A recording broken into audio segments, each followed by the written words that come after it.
Of the 700 hotels in Llandudno, the ones here on the seafront were the earliest to be built, the first of which is the St George's Hotel here on the right. It was opened in 1854 and incorporated Wales's first water-powered elevator, or lift. Famous guests over the years have included Sir Winston Churchill, Otto von Bismarck, Napoleon III, Benjamin Disraeli and William Gladstone. As we've travelled along the seafront, have you noticed the lack of garish and bright facades of these hotels? That's because the owners are required to use the pastel-coloured charms provided by the powerful Mustard estate when choosing a colour for the outside of the buildings.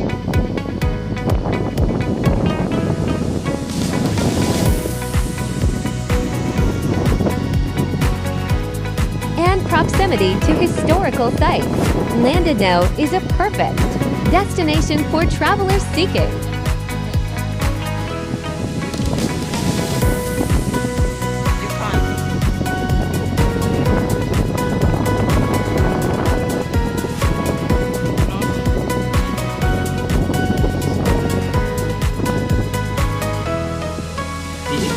hotel on our right was once home to the king of our friend, the taxman.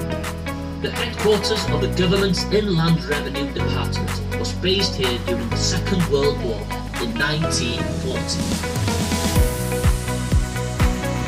The Marine Hotel was home to Queen Elizabeth of Romania for 5 weeks in 1890 while she was here recuperating, and we'll hear more about her later in the tour.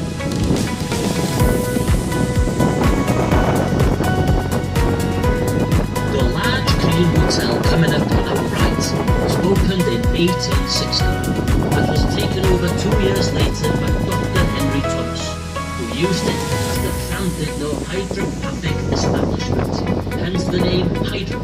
Dr. Thomas offered a treatment called the compressed air bath, and some of his medicines included belladonna, Spanish fly and arsenic.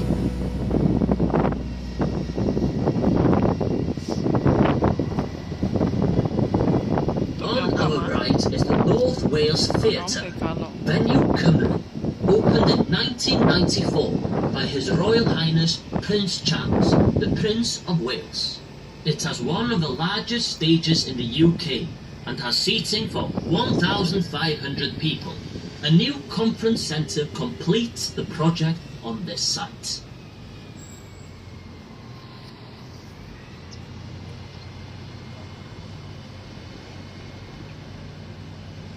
If visibility is good, you may see the many wind turbines out in the Irish Sea to your left. This is Gwyn Tymor, with 160 turbines 10 miles offshore. It is Wales's largest wind farm, with a capacity to generate 576 megawatts and power for 400,000 homes. And in the distance you can see the Little Orme. It is 141 metres high and a popular sightseeing, walking and hiking site.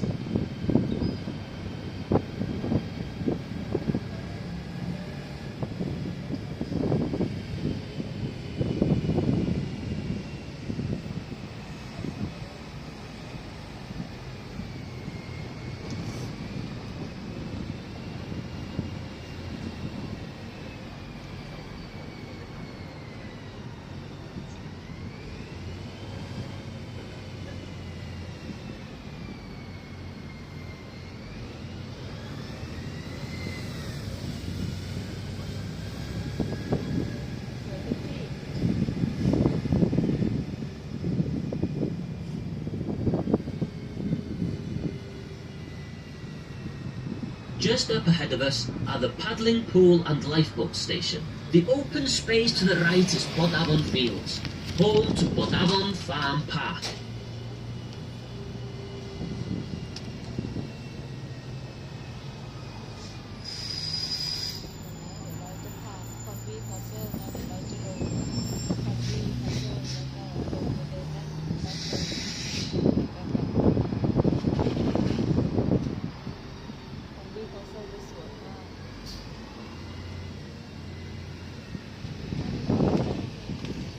We are now arriving at stop number 2, Portland Farm Park. Please check with your brochure for the times of our buses.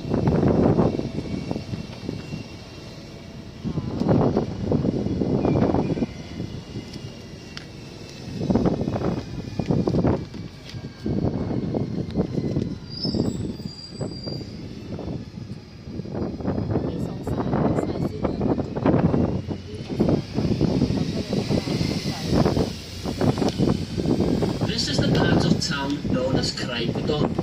This is a mostly residential area developed after the turn of the 19th century. Notice the brick tile roofs rather than the older grey slate ones. The largest building in Great Orme is St Paul's Church. It was built at the beginning of the last century and is dedicated to the memory of the Duke of Clarence, son of Edward VII and Queen Alexandra, and grandson of Queen Victoria. Many suspected him of being none other than Jack the Ripper, the notorious Victorian murderer. If this is true, it seems rather strange to have his name associated with a Queen's church. Road. The Duke of Clarence died in 1892 at the age of just 28.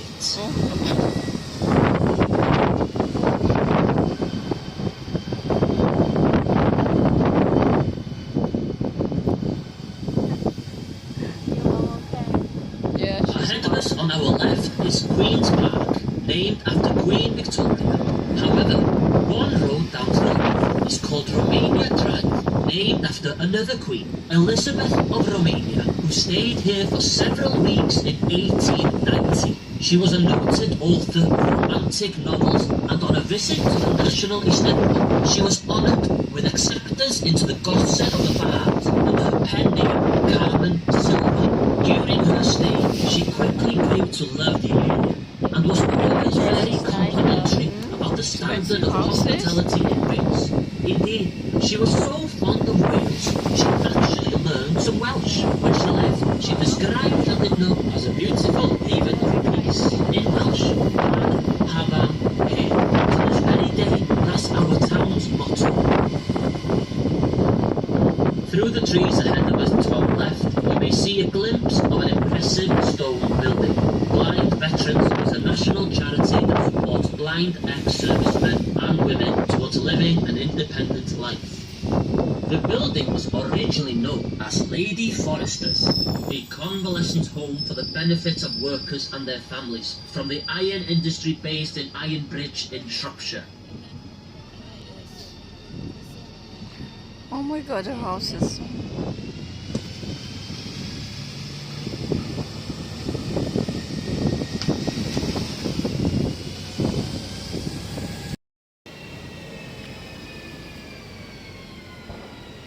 As we move along, look to our right. On top of the pillar in Lancaster Square is a statue of Llywelyn the Great, the last great Welsh ruler. Ahead of the bus is a very narrow archway cut through the walls in the 19th century to accommodate the flow of traffic to Bangor and Anglesey. It is very narrow, as you can see, so please, no standing, and keep arms and hands well inside the bus.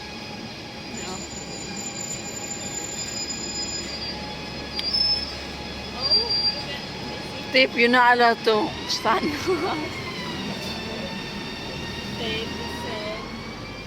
Did you went here before?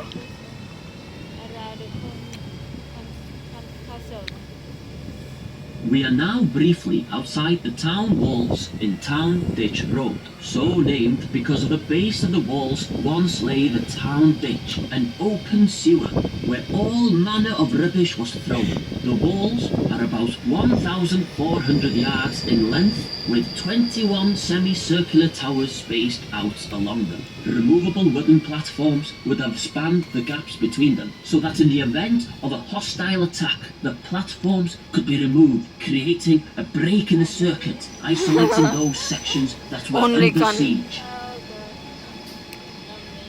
Back inside the town walls now in Berry Street, once called Burial Street, because here many of the victims of the plague of 1665 were buried.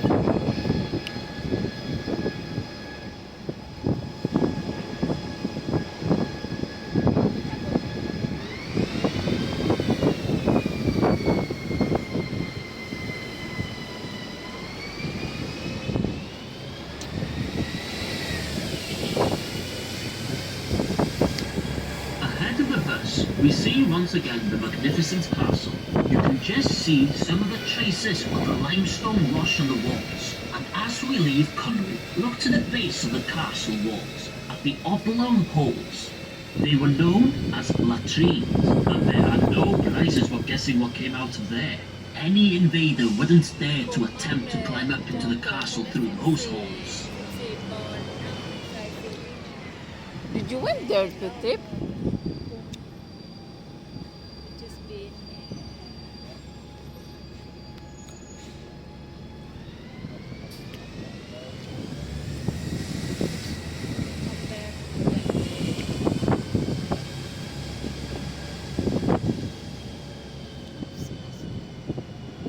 Look to our right at the two bridges. The furthest away from us is a tubular railway bridge, and closest to us is Thomas Telford's Road Bridge. Telford was a brilliant engineer and took great care in the building of this bridge by dipping the metal in linseed oil to preserve it. The bridge opened in 1826. The bridge beyond it carries the main railway line, and it was the first of Robert Stephenson's tubular designs and opened in 1848.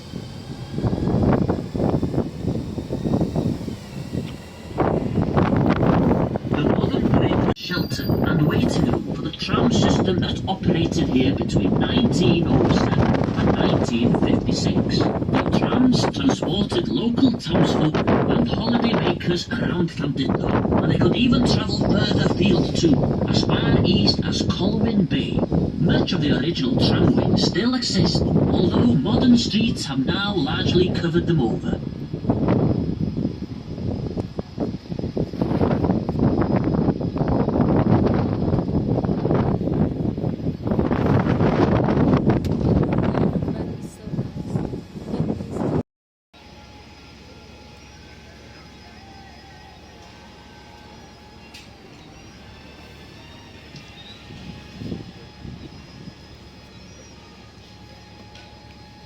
Joy, come on, Joy.